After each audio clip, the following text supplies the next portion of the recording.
If you're pulled over in Connecticut, everything you say and don't say can and will be used against you. Not to serve and protect, but to investigate, escalate, and fine. Today, we're walking through exactly how a Connecticut traffic stop works, what the law actually requires of you, and how police are trained to turn casual conversation into probable cause. In Connecticut, during a traffic stop, you are legally required to provide only a valid driver's license, vehicle registration, proof of insurance. That's it. You do not have to answer questions about where you're going, explain where you're coming from, admit to speeding, engage in conversation. Silence is not suspicious. It is constitutional. Yes, in Connecticut, police can order you out of the vehicle during a lawful traffic stop. This authority comes from U.S. Supreme Court precedent allowing officers to control the scene for officer safety.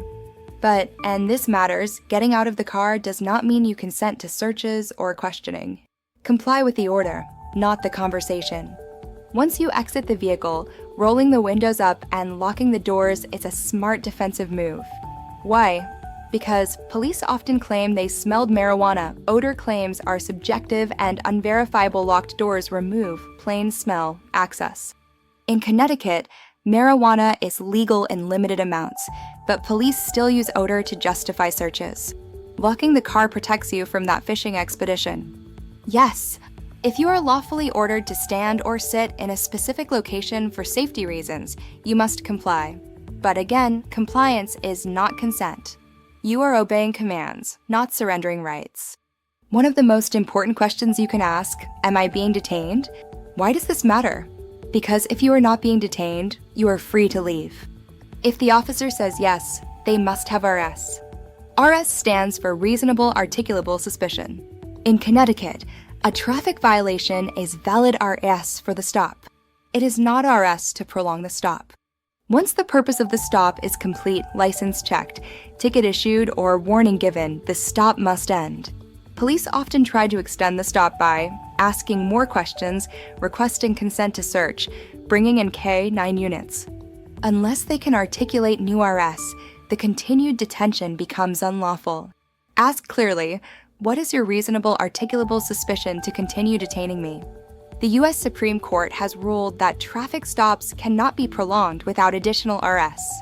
In Rodriguez versus United States, the court held that extending a traffic stop beyond its original purpose, without new suspicion, violates the Fourth Amendment. Connecticut courts follow this standard. Translation: fishing is illegal. Police are trained to use your words, your nerves, and your politeness against you. They are not your friends. They are not there to help you. They are there to investigate and enforce.